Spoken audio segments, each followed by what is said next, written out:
तो endocrine gland के according अपना लास्ट पोर्शन बचा है टेस्टिस एंड ओवरीज। ओके, तो आप basically you have to know that कि estrogen and testosterone are the two main sex hormones. Testosterone is related to male sex hormone and estrogen या oestrogen दोनों correct होता है, that is related to female sex organ. ठीक है, और obviously ये puberty के टाइम तक ये हार्मोन रिलीज होके एक्टिविटी को शो कर रहे हैं, तो ये जो चेंजेस दिखेंगे लाइफ में मॉर्फोलॉजिकली बाहरी अपीयरेंस से या इंटरनली ह्यूमन के अंदर, वो सभी इन हॉर्मोन्स के ही इन्फ्लुएंस से वो चेंजेस होंगे। ओके, फिर से एक बैकग्राउंड में समरी चलनी चाहिए कि हाइपोथैलेमस जो मास्टर ग्लैंड थी, मास्टर ऑफ मास्टर ग्लैंड थी, that releases gonadotropin releasing hormone. Gonadotropin releasing hormones works on anterior pituitary. It means कि ये पोर्टल कैपिलरी सिस्टम से रिलीज होगा। पोर्टल कैपिलरी सिस्टम जो वहां पे बना हुआ था उससे उसमें डिसॉल्व हो गया, उसमें ट्रैवल करके दैट एंटीरियर पिट्यूटरी ग्लैंड की जो एंडोक्राइन सेल्स होंगी वो इसको सेंस करेंगे and they releases luteinizing hormone and follicular stimulating hormone. इतनी सारी कहानी हाइपोथैलेमस में हो चुकी है already. Okay, clear. Now LH and FSH दोनों ही मेल और फीमेल में वर्क करते हैं ओवरीज एंड टेस्टिस में। ठीक है, मेल में टेस्टिस पे, फीमेल में ओवरी पे। Okay, clear. फिर मेल में टेस्टोस्टेरोन रिलीज होगा एंड एस्ट्रोजन, एस्ट्राडियोल, प्रोजेस्टेरोन, ये सब हार्मोन्स रिलीज होंगे फीमेल। अगेन इनका कंसंट्रेशन, फंक्शंस सब आपको देखना है रिप्रोडक्शन, ह्यूमन रिप्रोडक्शन में डिटेल में, बट यहाँ पे आपको इतना ध्यान रखना है कि हाँ क्या रिलीज होता है, किस पे वर्क करता है।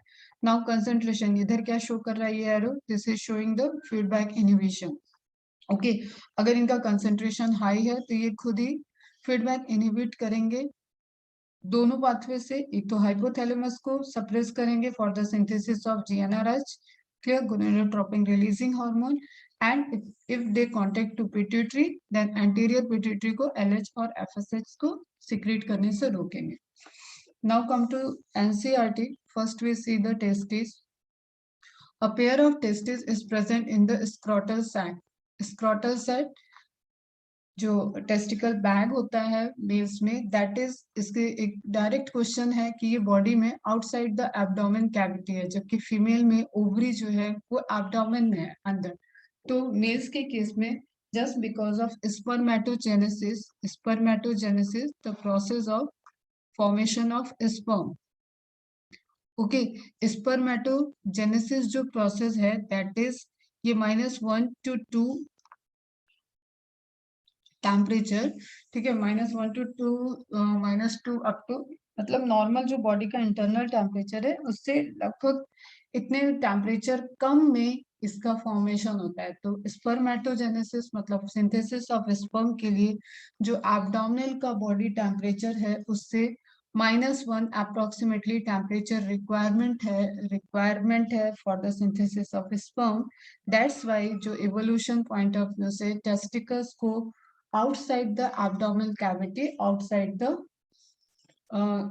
you can say कि हाँ abdominal cavity से outside एक scrotal sac, एक पैकेट लाइक स्ट्रक्चर में सिचुएटेड किया गया। ओके, इसका ये रीजन पूछा जाता है। Of male individuals testis perform, अब ये क्या है, ये प्राइमरी सेक्स ऑर्गन है और यहाँ हम कैसे पढ़ रहे हैं as an endocrine gland. Okay, primary sex organ क्या होते हैं, जहां पे मेल गैमेट, मेल का पढ़ रहे हो तो मेल गैमेट फॉर्म हो रहा, फीमेल का पढ़ोगे तो फीमेल गैमेट फॉर्म हो रहा। ओके, मतलब where gametes are form. Testis perform dual function, वही बात हो गई, as a primary sex organ as well as endocrine gland. Primary sex organ में क्या काम है इसका, spermatogenesis, again I repeat, sperm की सिंथेसिस। एंड एंडोक्राइन ग्लैंड क्या करेगी, इस प्रोसेस को भी रेगुलेट करेगी एंड डेवलपमेंट ऑफ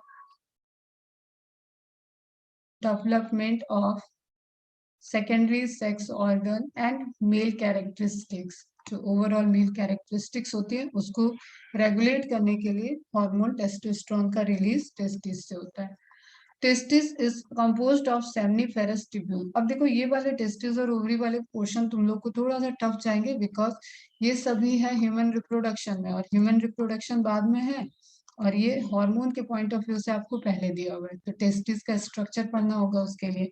अभी बस इतना समझ लो कि टेस्टिस जो आपका स्ट्रक्चर है, उस स्ट्रक्चर में कई सारी ट्यूबुलर स्ट्रक्चर्स हैं, इमेज में दिखा देती हूँ। ओके, कई सारे रिपीटिंग, जैसे किडनी देखा था ना, किडनी के जैसे समझना, बस स्ट्रक्चर्स सब अलग अलग हैं, यहाँ नेफ्रॉन्स नहीं है, यहाँ ट्यूब्यूल्स हैं।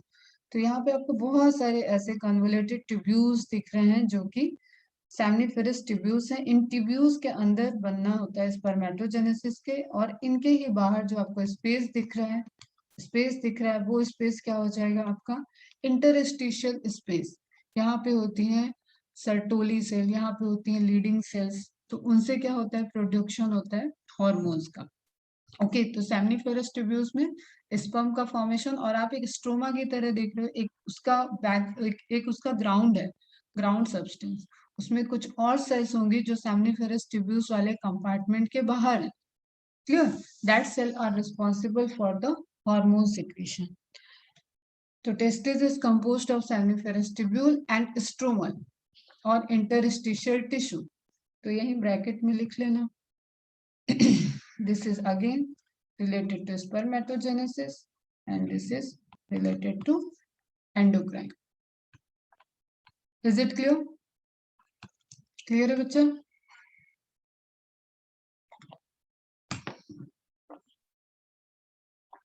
The leading cells or interstitial cells which are present in the intertubular space, seminiferous tubule. Intertubular क्या हुआ, दो ट्यूब्यूल के बीच में, ओके, दो ट्यूब्यूल के बीच में, तो क्या मैं कह रही हूँ, intertubular space. Are you getting my point now? Clear है?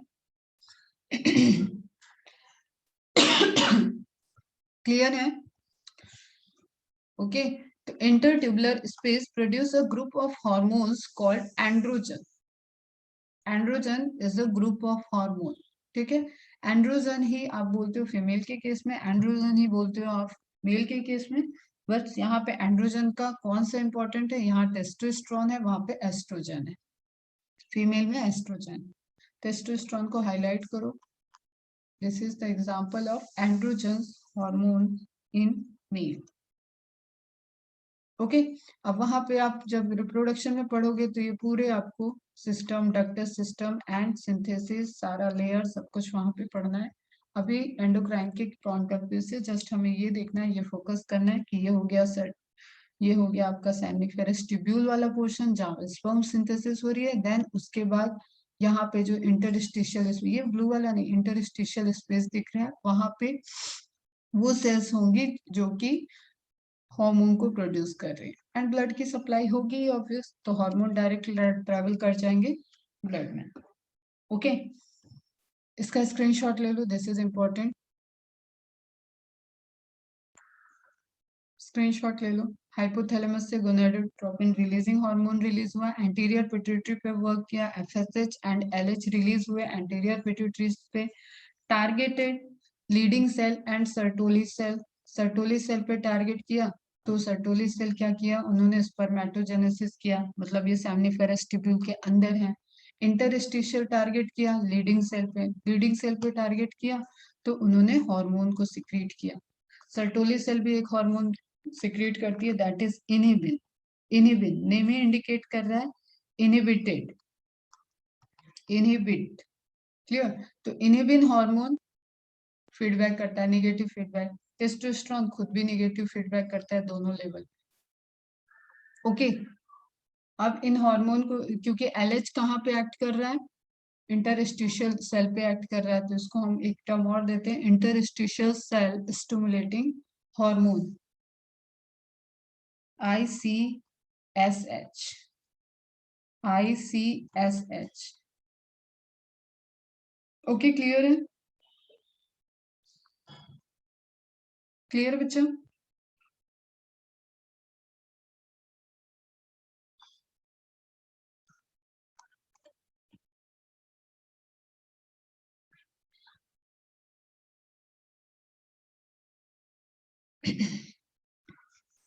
ठीक, फिर से फ्लो चार्ट देख लो। Gonadotropin releasing hormone positively anterior pituitary पे एफएसएच सिक्रीटिंग सेल्स होंगी, एलएच सिक्रीटिंग सेल्स होंगी, अलग अलग 2 टाइप्स की एंडोक्राइन सेल्स हो गई।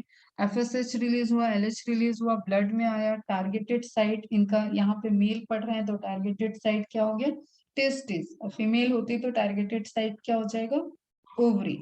ओके, दोनों दोनों follicular stimulating hormone name relate कर रहा है कि फॉलिकल्स को अटैक करेगा, तो फॉलिकल्स इस केस में सर्टोली सेल्स हैं जो कि स्पर्मेटोजेनेसिस के लिए रिस्पॉन्सिबल है। स्पर्मेटोजेनेसिस की प्रोसेस होगी, स्पर्म का फॉर्मेशन करेंगे, एंड पैरेलली इनहिबिन हार्मोन को रिलीज करते हैं which perform the feedback inhibition of follicular stimulating hormone के सिक्रीशन पे फीडबैक इनहिबिशन करेगा। एंड टेस्टोस्टेरोन मेनली किस पे करेगा, एलएच सिक्रीटिंग पे, LH secreting luteinising hormone.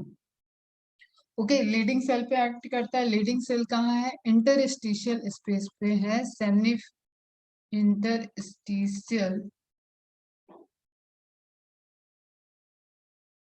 Space या इंटर ट्यूबुलर। ओके बच्चा, सेमिनिफेरस ट्यूब्यूल्स के बाहर प्रेजेंट है और इनसे हार्मोन का सिक्रीशन होता है, एंड्रोजन्स का सिक्रीशन होता है, एंड मेनली अगर एक हार्मोन का नाम लेना है तो टेस्टोस्टेरोन। क्लियर। अब कई सारे मेल के कैरेक्टरिस्टिक्स, मेल का बिहेवियर, मेल का डेली रूटीन की structure that is dependent on the concentration of testosterone secreted inside. जो चार्ट का स्क्रीनशॉट निकाले बोला था वो प्लीज मैम एक बार और रिपीट करो, मतलब स्क्रीनशॉट दिखा दो या बता दो, एक्सप्लेन भी करूं। सुनो फिर से, हाइपोथैलेमस हमने सबसे पहले पढ़ा, हाइपोथैलेमस कहाँ प्रेजेंट था, सुनो हाँ कर रहे थे, हाइपोथैलेमस ब्रेन में प्रेजेंट है। हाइपोथैलेमस से रिलीज होने वाला जो हार्मोन था वहां पे चार्ट दिया हुआ है बेटा पहला पूरा, ठीक है, उसमें फुल फॉर्म भी लिखा है, gonadotropin releasing hormone, gonadotropin releasing hormone. Releasing hormone है मतलब ये स्टिमुलेट करेगा पिट्यूटरी पे, वर्क करेगा पिट्यूटरी पे, मास्टर ग्लैंड पे। This is master of master gland.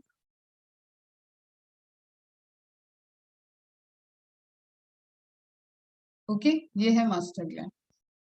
तो मास्टर ग्लैंड पिट्यूटरी उसके भी एंटीरियर पार्ट में बताया वहां पे न्यूरो हाइपोफाइसिस, एडेनो हाइपोफाइसिस, तो एंटीरियर पिट्यूटरी पे एक्ट करेगा। एंड यहाँ पे जो प्रेजेंट एफएसएच से रिलेटेड एंडोक्राइन सेल्स हैं एंड एलएच से रिलेटेड एंडोक्राइन सेल्स हैं, उनके रिसेप्टर्स इस हार्मोन को बाइंड करेंगे एंड प्रोसेस करके FSH hormone and LH hormone को प्रोड्यूस करेंगे। मैंने बताया डुअल फंक्शन है टेस्टिस का, एक तो स्पर्म की सिंथेसिस है that is the spermatogenesis, okay, दूसरा हार्मोन का सिक्रीशन है। तो एक हार्मोन जो ल्यूटिनाइजिंग हार्मोन है LH, they targeted the leading cell present in intertubular space, and FSH full form is follicular stimulating hormone that targeted the Sertoli cell which is present in seminiferous tubule. Sertoli cells perform the spermatogenesis and leading cells perform the testosterone. ये mainly वाली बात है, testosterone again helps in the formation of sperms, ठीक है। Sertoli cell itself synthesize inhibin hormone which play negative feedback mechanism on the anterior pituitary, and if testosterone level is higher than the normal then testosterone plays negative feedback on pituitary and hypothalamus both. As a resultant अगर hypothalamus पे target किया है तो GnRH का formation लो हो जाएगा, और अगर पिट्यूटरी को फीडबैक गया है इस केस में तो एलएच लो हो जाएगा। अभी क्लियर है, एलएच लो हो गया तो लीडिंग सेल से टेस्टोस्टेरोन का सिक्रीशन स्लो डाउन हो जाएगा, स्पर्मेटोजेनेसिस सर्टोली सेल से formation of sperm slow down हो जाएगा। ओके, क्लियर है। तो optimal level of testosterone and low level of testosterone, क्योंकि ये डेवलपिंग फेज होता है, एक ह्यूमन बॉडी का डेवलपिंग फेज है, प्यूबर्टी गेन करने वाला फेज होता है, यहाँ पे बहुत सारे चेंजेस दिखते हैं बॉडी में, जो आपको एक्सटर्नल अपीयरेंस में भी दिखते हैं और इंटरनली भी बॉडी रिप्रोडक्टिवली एक्टिव होने के लिए एडॉप्टेशन करती है, चेंजेस करती है। ओके, तो अगर ऑप्टिमल टेस्टोस्टेरोन लेवल है तो एक, अब देखो ये नहीं कि सिर्फ सेक्स हार्मोन से रिलेटेड है तो सिर्फ स्पर्म्स प्रोड्यूस कर रहा है, ऐसा नहीं है, ठीक है, पूरा ओवरऑल बॉडी में उसका इम्पैक्ट है। दैट्स वाई कई सारे हार्मोन के फंक्शंस को आपको चार्ट बना के और उसके फंक्शन की ग्रुपिंग याद करनी पड़ेगी, क्योंकि जो फंक्शन पूछ रहे हैं ना क्वेश्चन में जैसे आ रहे हैं उसमें आप बहुत स्लाइटली मिस्टेक कर सकते हो, क्योंकि ऐसे फंक्शंस हैं जो कि दो दो हार्मोन के कॉमन फंक्शंस भी हैं। ओके, अब जैसे हमने कहा male hormone, male sex hormone तो testosterone, main function development of secondary sex organ, formation of helping in the formation of sperms. Okay, ये तो हो गए उसके मेन फंक्शन, लेकिन इसके अलावा भी अदर हार्मोन्स के साथ वो कोऑर्डिनेट करके डिफरेंट फंक्शंस कर रहा है। जैसे अगर ऑप्टिमल टेस्टोस्टेरोन है तो उस पर्टिकुलर मेल का माइंड कैसा होगा, शार्पर होगा, कॉन्फिडेंट रहेगा, वो कॉन्फिडेंट शो करेगा। अब इसका मतलब नहीं है कि वो कॉन्फिडेंस इसलिए है कि टेस्टोस्टेरोन हार्मोन उसमें प्रोड्यूस हो रहा है ऑप्टिमल लेवल, ये टेस्टोस्टेरोन से रिलेटेड फीचर है। इट कुड बी पॉसिबल इसमें डिफरेंट फैक्टर और इन्वॉल्व होते हैं। हैप्पी रहेगा, इंक्रीज मसल्स मास, एक इस एज में ही जो बॉयज होते हैं उन तुम लोगों ने भी फील किया होगा कि जब 9th 10th में थे तो अलग ही छोटे छोटे बच्चे की तरह दिखते थे, और अभी तुम थोड़े से मैच्योर, हाइट वाइट बढ़ गई होगी, मसल्स थोड़ी सी बिल्डअप हो गई होगी, इस तरीके से एक आपके अंदर चेंजेस दिखता है। हार्ट हेल्दी होगा, strong erection and libido functions, this is related to reproductive system, ठीक है। लिबिडो फंक्शंस मीन्स होता है कि अपोजिट सेक्स के towards the attraction towards the opposite sex, male में फीमेल के टुवर्ड्स एंड फीमेल में मेल के टुवर्ड्स, तो वो भी इस एज में दिखता है just because of hormonal change. Plenty of energy, strong bones, ठीक है, काफी एनर्जेटिक रह सकता है, काफी मतलब अभी ऐसा नहीं कि कूद फान मचा रहा है, समझो जो चीजें लिखी हैं उसको बस आपको रिलेट करना है।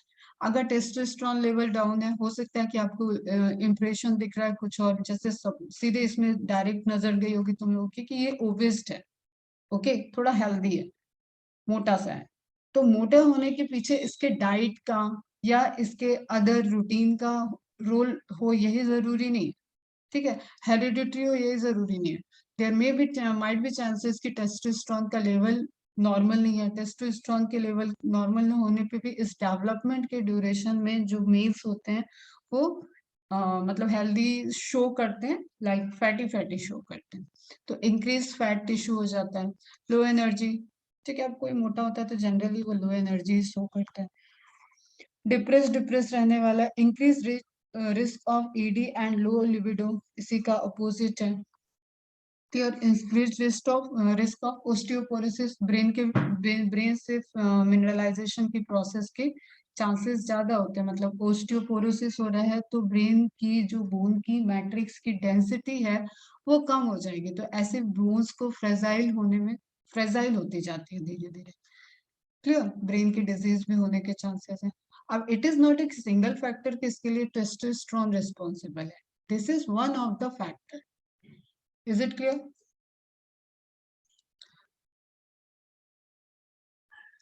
नहीं, वही कह रही हूँ ना बेटा, सारे कैरेक्टरिस्टिक्स किसी एक की वजह से हो ऐसा जरूरी नहीं, there are the combination, but हाँ, किस इस केस में एक बार टेस्टोस्टेरोन टेस्ट करा लेना चाहिए डेवलपिंग फेज में, बस जस्ट इतना है।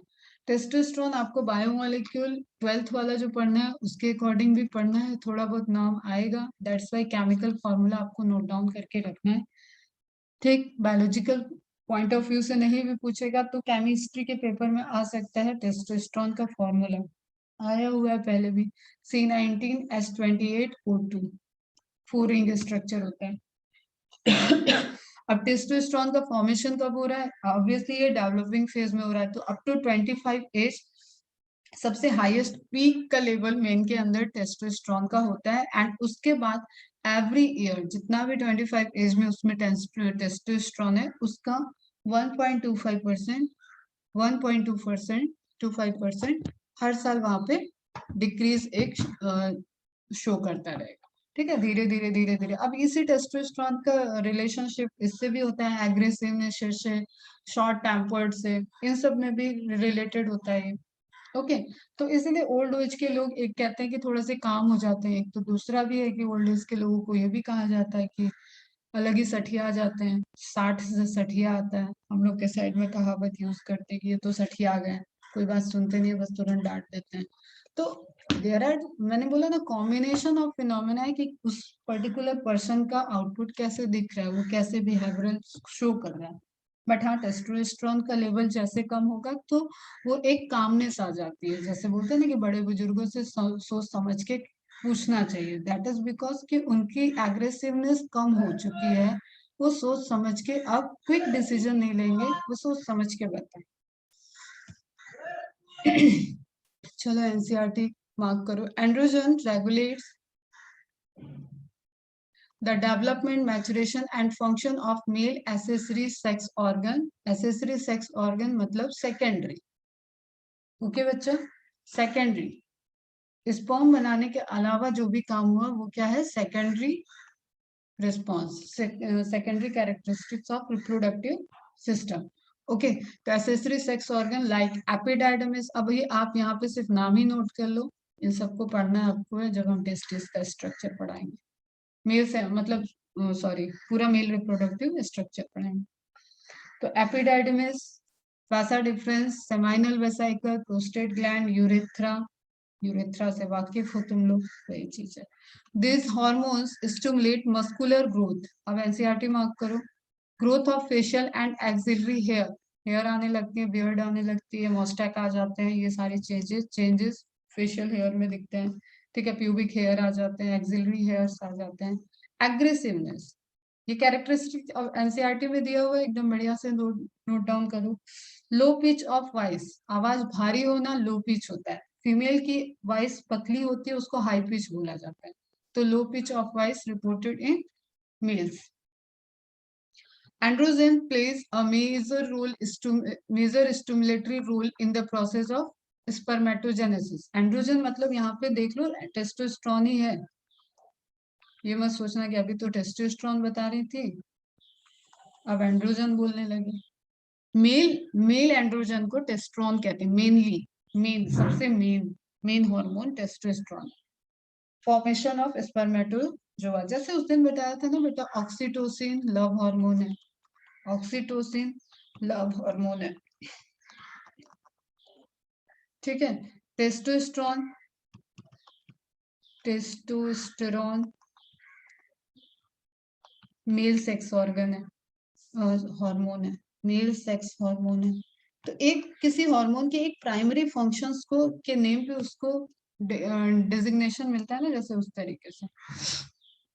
स्टिमुलेटरी रोल, स्टिमुलेशन करेगा फॉर द स्पर्मेटोजेनेसिस, किसको स्टिमुलेट करेगा, सर्टोली सेल को, अभी देखा था चार्ट में, Sertoli cell. Formation of spermatozoa, androgen acts on the central neural system CNS and influence the male sexual behavioral libido. Again libido क्या है, attraction towards opposite sex. Okay, clear है। These hormones produce, तो अब ये attraction कैसे feel होता है, उसमें सीएनएस भी इन्वॉल्व है, वो चीज ये पॉइंट लिखा हुआ है, इसको ध्यान रखना। These hormones produce anabolic, मतलब synthesis effect on protein and carbohydrate metabolism. That's why वो एक्टिविटी को भी शो कर रहा है, मोर एग्रेसिव है तो ज्यादा एनर्जी यूज कर रहा है, ज्यादा एक्टिविटी है, हमेशा एक्टिव रह रहा है। इस तरीके के फीचर्स आप देखें ना, तो मतलब ये मेटाबॉलिकली सिंथेसिस करने वाला हार्मोन है। अगर आपको एक चीज टर्म क्रिएट सेलेक्ट करना पड़ेगा एनाबॉलिक एंड कैटाबॉलिक में से, तो ये टेस्टोस्टेरोन या एंड्रोजन्स क्या है, एनाबॉलिक इन नेचर है, सिंथेसिस कराते हैं। क्लियर है। अब बाकी सब इनके डिटेल्स, इनके ग्राफ के कैसे स्पर्म बनते हैं, क्या प्रोसेस है, कैसे सेकेंडरी ऑर्गन डेवलप होते हैं, लीडिंग सेल का क्या काम है, सर्टोली सेल कैसे मैन्युफैक्चर करेगी, कैसे प्रोसेस मल्टी स्टेप होगा, वो सब अपन पढ़ेंगे रिप्रोडक्शन में। सेम वे में सेकेंड है ovary, primary sex organ of females, clear? Females have a pair of ovaries located in the abdomen. Comparative question है, पूछा नहीं जाता है क्योंकि सबको पता है। ठीक है, फिर भी ध्यान रहना चाहिए, कभी मैच द कॉलम में कोई सिंगल करेक्ट वन मिल जा रहा है, और अगर ये आया तो पहले ही हम बता रहे हैं, ये कई सारे ऑप्शन में आपको दिखेगा, बट फिर भी कोई बेसिक इन्फॉर्मेशन है तो आप उसको माइंड में तो रखोगे। तो females have a pair of ovaries located in the abdomen and scrotal side outside the abdominal cavity present रहेगा। Clear? Ovary is the primary female sex organ, it means कि यहाँ पे फीमेल गैमेट का formation होता है। Female gamete बोले तो egg, ovum, oocyte, कब कहाँ क्या बोलना है ये सब हम बताएंगे। तो सेकेंडरी oocyte, प्राइमरी oocyte, कब क्या बोला जाएगा, बट अभी आप ब्रॉडली जैसे आज तक पढ़ते आए हो कि फीमेल गैमेट एग बोलते हो, वही अभी ध्यान रखो। Female sex organ which produces one ovum, देखो यहाँ ओवम दिया है, ड्यूरिंग ईच मेंस्ट्रुअल साइकिल। जो पीरियोडिक साइकिल्स होती है फीमेल की, उनके हर एक साइकिल में एक ओवरी से एक एग, मतलब एक ओवरी हर दूसरे महीने में एग को प्रोड्यूस करती है। और ओवरी के जो आपके फॉलिकल्स हैं, that is decided pre birth decide होते हैं, और उसी में से फिर मैच्योर होके फॉलिकल से एग का प्रोडक्शन होता रहता है। That's why meiosis, cell division पढ़ाते वक्त मैंने कुछ पॉइंट्स बताए थे कि अरेस्ट होती है मियोसिस फीमेल के केस में। ठीक है, गैमेट का फॉर्मेशन अरेस्ट होता है, कब वो एक्टिव होता है, कैसे एक्टिव होता है, ये सब हम लोग oogenesis में ही बात करेंगे। आज हमें सिर्फ इतना समझना है कि हाँ, टेस्टिस और ओवरी एंडोक्राइन सिस्टम के भी पार्ट कर रहे हैं, एंड आपका रिप्रोडक्टिव सिस्टम के भी मेन ऑर्गन्स होते हैं। Okay, in addition, ovary also produces two groups of steroidal hormone. Steroidal hormone मतलब they are not in proteinaceous nature. Proteinaceous nature नहीं होगा, steroidal nature होगा. Called estrogen, वही है जो आगे स्पेलिंग एस्ट्रोजन लिखा था, सेम चीज है. Okay, and progesterone. Estrogen and progesterone, अभी हमने बताया कि हर मेंस्ट्रुअल साइकिल में एक एग प्रोड्यूस होता है एक ओवरी से, मतलब एक ओवरी प्रोड्यूस करे, यानी कि दोनों ओवरी से एक एक हो गया। क्लियर? तो इस पूरे डेवलपिंग फेज को यू कैन सी कि 28 डेज का मेंस्ट्रुअल साइकिल होता है फीमेल्स में। मेंस्ट्रुअल साइकिल क्या होता है, इसमें यूट्राइन लेयर शेड ऑफ होती है, तो ब्लड, उनको पीरियोडिक ब्लड रिलीज होता है, यूटेराइन लेयर शेड ऑफ होती है। ठीक है, अभी एकदम कॉमन सी बात समझो कि यूटेराइन जो है आपका यूट्रस जो है, यूट्रस की इंटरनल लेयर सबसे होती है एंडोमेट्रियम। एंडोमेट्रियम हर साइकिल में, हर 28 डेज में उसको कैपेबल बनाया जाता है कि अगर इस फेज में, क्योंकि रिप्रोडक्टिव एज में आ चुकी है पर्टिकुलर फीमेल, तो उसको हर हर मंथली उसका जो यूट्रस सिस्टम होता है वो डेवलप करता है, और वो वहां पे जाइगोट को रिसीव करने के लिए, मतलब प्रेगनेंसी को रिसीव करने के लिए डेवलप होता है। और इस ड्यूरेशन में अगर फर्टिलाइजेशन नहीं होता है तो देन वो यूट्राइन लेयर शेड ऑफ हो जाती है, एंड फिर से वो नेक्स्ट मंथ में रिसाइकल होती है। तो वही जो साइकिल होता है that is menstrual cycle. What I am saying कि हर 28 डेज साइकिल के में जो मेंस्ट्रुअल साइकिल चलता है उसमें एक ओवरी 2 मंथ चलेगी, मतलब एक ओवरी से अगर एक एग आया, ओवरी ए है, इससे फर्स्ट मंथ में एग आया है, तो अब ओवरी ए से थर्ड मंथ में एग आएगा, रिलीज होगा। ओके, सेकेंड मंथ में सेकेंड ओवरी से, देखेंगे इन सब चीजों को भी डिटेल में। ओके, तो एस्ट्रोजन और प्रोजेस्ट्रॉन हार्मोन का इसमें क्या रोल है? हार्मोन का बहुत इंपॉर्टेंट रोल है, जो मैंने बोला यूट्रस की लेयर को मेंटेन करना है, मतलब वो जो ब्लड रिलीज हो रहा है उसको एक लेयर के फॉर्म में कैप्टिविटी बना के रखना है, उसको वहां पे अटैच करके रखना है, उसको वहां डेवलप करा के रखना है, उसमें प्रोजेस्ट्रॉन इंपॉर्टेंट रोल प्ले करते हैं। इट मीन्स कि ये हार्मोन्स ओवुलेशन के बाद बनता होगा। कुछ कॉमन सी चीज बता रहे वो सुन लोगे, ठीक है। दूसरा है एस्ट्रोजन। एस्ट्रोजन एक डेवलपमेंट, मतलब फॉलिकल डेवलपमेंट के टाइम बन रहा है, तो फॉलिकल्स रिलीज करती है एस्ट्रोजन, एंड फॉलिकल्स जब ओवुलेशन करती है, मतलब उस साइड का बाहर आना, या आप अभी ओवम बोल रहे हो, तो ओवम फॉलिकल से बाहर आ जाए, रिलीज हो जाए, उसके बाद वो ओवरी से फैलोपियन ट्यूब में चला जाता है। And fallopian tube is the place जहाँ पे फर्टिलाइजेशन होता है। तो ओवुलेशन के बाद सेम फॉलिकल कन्वर्ट हो जाती है, अपने स्ट्रक्चर को कन्वर्ट कर लेती है, ग्राफियन फॉलिकल्स, कॉर्पस ल्यूटियम, इस तरीके के डिफरेंट डिफरेंट उसके फेज आते हैं। क्लियर? कॉर्पस ल्यूटियल वाले फेज में जहां पे वो प्रोजेस्ट्रॉन को सिंथेसिस कर लेती है। अब ओवम जब रिलीज हुआ है और ये फैलोपियन ट्यूब में जाएगा, ये अवेलेबल रहेगा, तभी फर्टिलाइजेशन होगा, स्पर्म आ रहा है तो। ओके बच्चा, तो एक चीज आपको रिलेटेड याद रहना है, हालांकि ये 4 बार मैं पढ़ाऊंगी, तुम 10 बार भूलोगे, और तुम पढ़ते ही रहोगे और याद करते ही रहोगे कि कहाँ एस्ट्रोजन है, कहाँ प्रोजेस्ट्रॉन है, ये कई बार चलेगा अभी।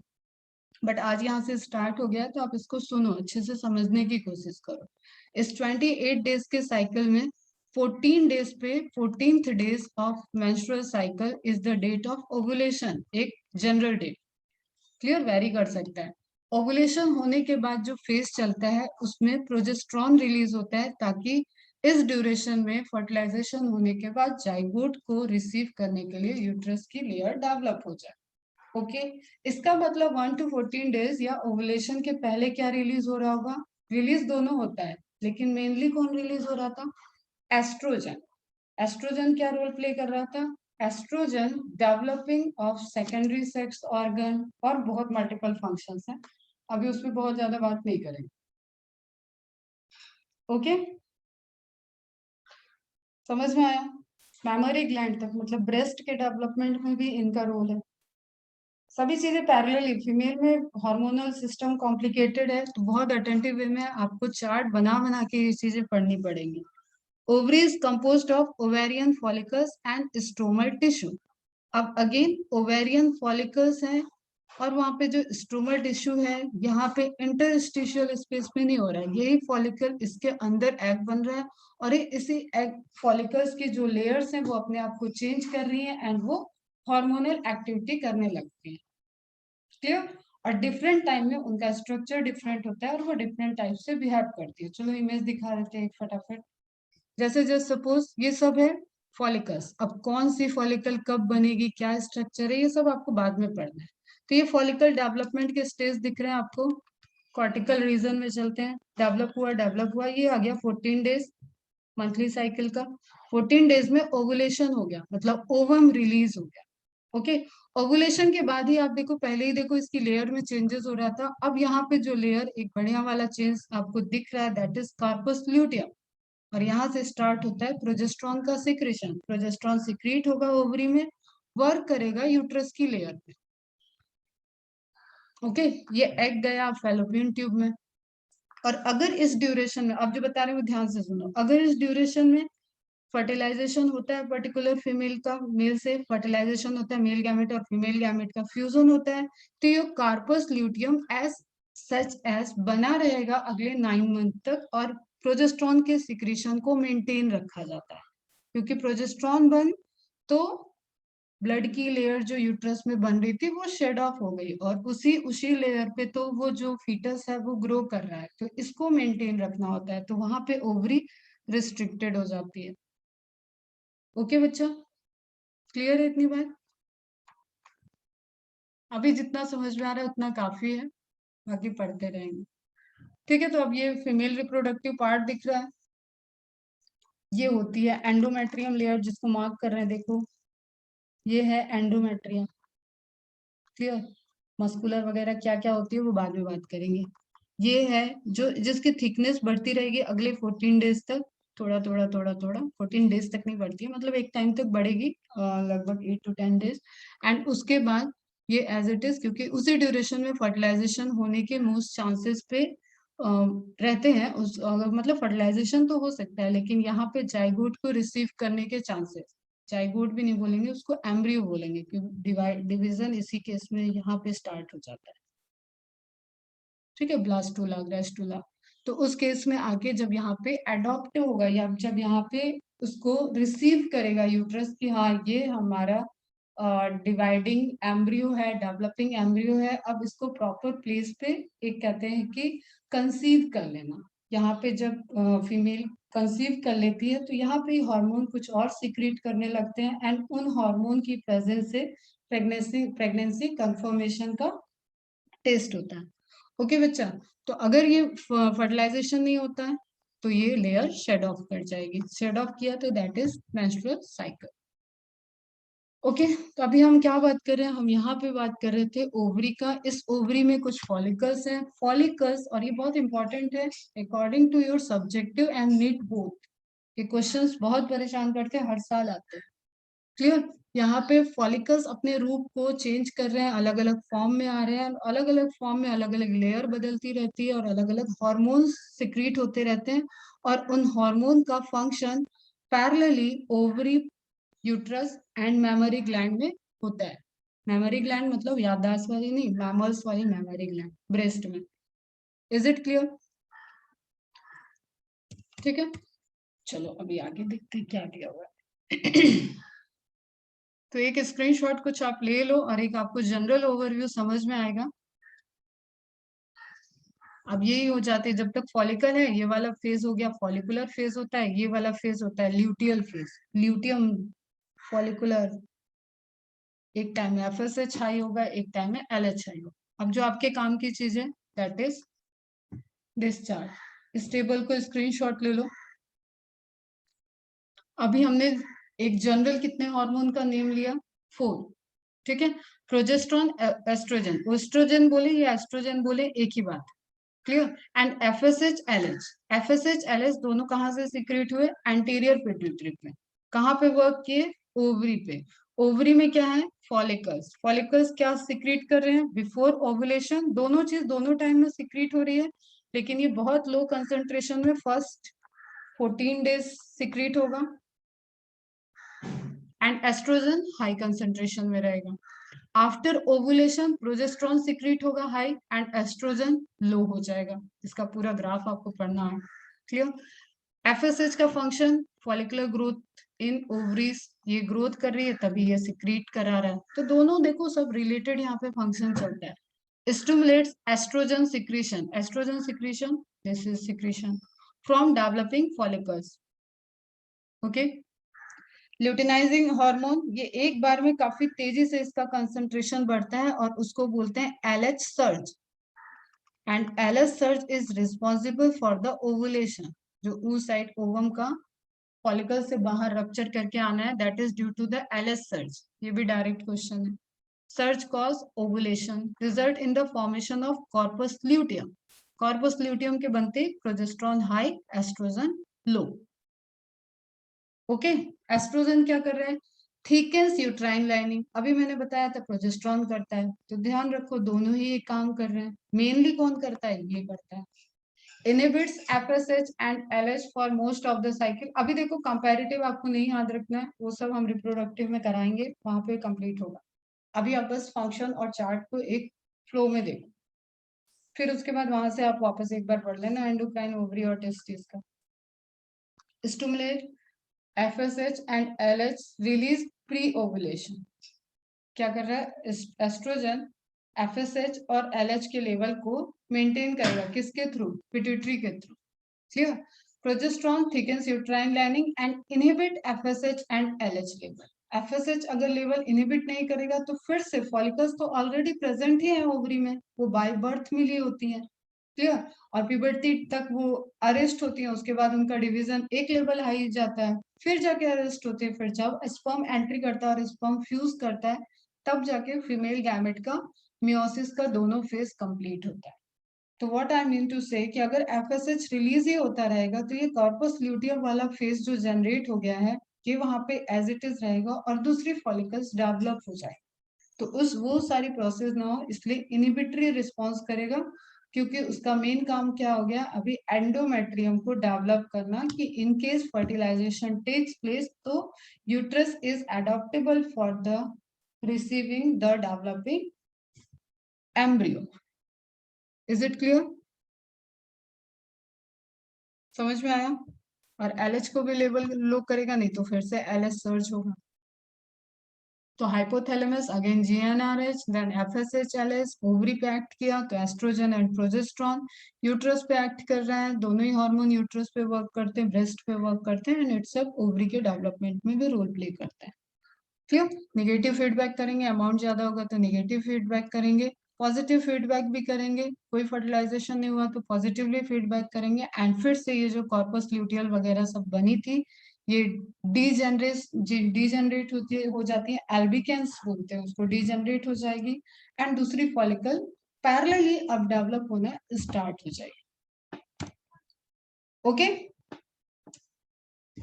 तो estrogen produce wide ranging actions such as stimulation of growth and activities of female secondary sex organ.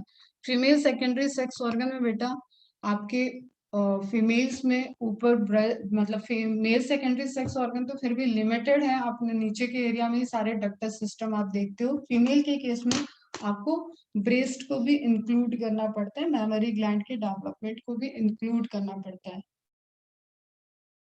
Okay, secondary है वो, प्राइमरी क्या हुआ जहां पे ओवम का फॉर्मेशन हो रहा है, मतलब ovary. Development of growing ovarian follicles, appearance of female secondary sex character, high pitch, ये ध्यान रखना, हाई पिच मतलब पतली आवाज, of voice, memory gland development. Oestrogens also regulate female sexual behaviour, same वही सीएनएस को एक्टिवेट करेगा, फीमेल का मेल के प्रति एक अट्रैक्शन जो बढ़ता है वो इसी की वजह से। प्रोजेस्ट्रॉन सपोर्ट्स प्रेगनेंसी, अब ये एक सिंगल मेन काम लिख रहा है। प्रोजेस्ट्रॉन ऑल्सो एक्ट ऑन, एक लिखा फिर ऑल्सो एक्ट ऑन, यही यहाँ पे कंफ्यूजिंग का रहता है, या यही यहाँ नॉलेज बेस्ड आपको ध्यान रखना है। क्वेश्चन ये है टिपिकल कि कौन किस कंसंट्रेशन में कौन हाई और लो रोल प्ले कर रहा है, अदरवाइज प्रेजेंट तो सभी है। Progesterone also act on the mammary gland and stimulates the formation of alveoli. अब जैसे प्रोजेस्ट्रॉन ने क्या किया, ड्यूरिंग प्रेगनेंसी यूट्राइन लेयर को मेंटेन किया, ड्यूरिंग प्रेगनेंसी ही ब्रेस्ट डेवलपमेंट होना चाहिए, ऐसा नहीं कि बेबी डिलीवर किया अब ब्रेस्ट डेवलप होगा और मिल्क आएगा, तो सब पैरेलल प्रोसेस चलता है। तो प्रोजेस्ट्रॉन ने क्या किया, इंटरनल टिश्यू को बढ़ाया, क्लियर, और मिल्क सिक्रीशन के लिए भी रिस्पॉन्सिबल है, मिल्क इजेक्शन के लिए रिस्पॉन्सिबल हो जाता है ऑक्सीटोसिन, फॉर्मेशन के लिए प्रोलैक्टिन, तो there are group of hormones which are responsible for all process. Okay, alveoli is like, अभी कल ही देखा था एसिनाई, एल्वोलाई पहले भी देख चुके हो लंग्स में, उसी तरीके से packet like structure, sac like structures हैं जहाँ पे मिल्क प्रोड्यूस होता है, और फिर इसके भी स्टेप बाय स्टेप प्रोसेस है। एस्ट्रोजन स्टेरॉयडल हार्मोन है, ध्यान रखना स्टेरॉयडल इन नेचर है, टेस्टोस्टेरोन स्टेरॉयडल इन नेचर है। अब फीमेल के केस में क्योंकि काफी ज्यादा हार्मोनल उनके लाइफ में चेंजेस हैं, फेजेस हैं, उनकी बॉडी के भी स्ट्रक्चर काफी ज्यादा वेरी करते हैं, तो इसमें एक जब उनका मेंस्ट्रुअल स्टार्ट होता है वहां से लेके और जब मेंस्ट्रुअल साइकिल एंड होती है that is menopause, hormone level में काफी चेंजेस देखने को मिलते हैं। जैसे अगर आप टेस्ट करोगे किसी फीमेल लेडी का जो 45-50 एज के पहले, ठीक है, तो उसमें ग्राफ आपको इस तरीके से दिख रहा है, कोई इनसे कंपैरिजन ही नहीं, जस्ट बिकॉज यहाँ पे फॉलिकुलर डेवलपमेंट चल रहा है, यहाँ पे ओवुलेशन चल रहा है, क्लियर, यहाँ पे ये हॉर्मोन्स मेंटेन कर रहे हैं कई सारी चीजों को, और उसके बाद अब ना फॉलिकल डेवलपमेंट है, ना ओवुलेशन हो रहा है, ना उनकी मेंस्ट्रुअल साइकिल चल रही है, तो उनके अंदर फिर काफी वीकनेस, काफी चेंजेस फिर दिखते हैं आफ्टर मेनोपॉजल इफेक्ट, वो सारी चीजें वो भी आपको पढ़नी। अभी जस्ट आप कंपैरेटिव देखो कि जब वो मेंस्ट्रुअल साइकिल में है तो एस्ट्रोजन एंड प्रोजेस्टेरोन का लेवल आपको बढ़िया पीक की तरह दिख रहा है, इनसे रिलेटेड फंक्शंस भी अच्छे से परफॉर्म हो रहे होंगे, एंड आफ्टर मेनोपॉज एक तो ये इनका फंक्शन, दूसरा ये बॉडी में और भी साइड इफेक्ट्स करते हैं, रिवर्स इम्पैक्ट करते हैं। ओके, आज बस इतना ही लेंगे बेटा क्लास, कोई डाउट है यहाँ तक, कोई डाउट यहाँ से? अभी तुम लोग ह्यूमन फिजियोलॉजी को कंप्लीट करो, कब है टेस्ट? 2022 को, ओके, 22 वाले में ह्यूमन फिजियोलॉजी कंप्लीट आएगी, again I repeat, and 35 questions 35 question endocrinology के आएंगे, बाकी मिक्स आएंगे। ओके, तो कोई भी बाद में बहानाबाजी नहीं, इसको कंप्लीट करते चलो। 1 महीने से दे रखा है टाइम, तो अच्छे से कंप्लीट करो। कुछ भी डाउट हो पूछते रहो, रिवाइज करते रहो।